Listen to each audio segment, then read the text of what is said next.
there's a beautiful story from the history of Al-Andalus, where the Khalifa at the time, he wanted to find someone to marry his daughter. And the Khalifa, he doesn't just want, anyone to, it was his son. He didn't want just anyone to marry his son. You want to find the best girl available. So he made a proclamation in the city of Cordoba. He said, if there is a family who has a girl that's of the age that's ready for marriage, meaning maybe, 16, 20 years old, put a candle in your window tonight. And she's ready for marriage, and she has memorized the entire Quran. Put a candle in your window tonight. They said the entire city was lit up that night. The entire city was lit up because there were so many young girls who had memorized the Quran. So he said, Khair, my son can't marry that many women. So he said the next night, any of you who has a daughter who's of the age to marry, who has memorized the entire Quran and also one of the certain books of Maliki fiqh, put a candle in your window tonight. It was said again that night, not as much as the night before, but almost again the whole city was lit up by candles.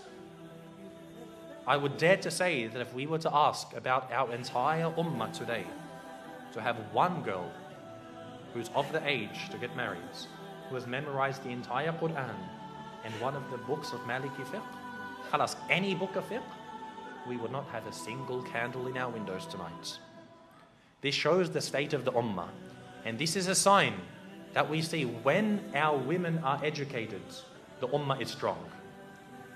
For the men to be educated, khalas, men are always going to be educated. They're always going to be needed. You're always going to need an imam. But the true test for the ummah is when the women are educated.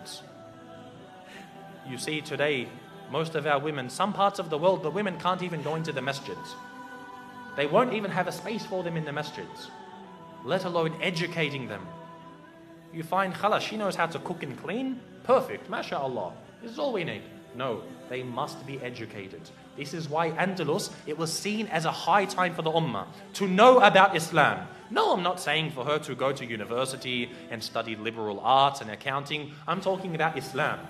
To come to the Islamic centers and to know her religion. We must have this because she is the one who is going to raise a nation. The husband, the father isn't there to raise the children. The mother is. If she doesn't know about her religion, what is she going to pass on? This shows how healthy we are. And the reality is in ummah today we are very sick. The women know nothing about Islam and our men are very uneducated. So we have to turn this around.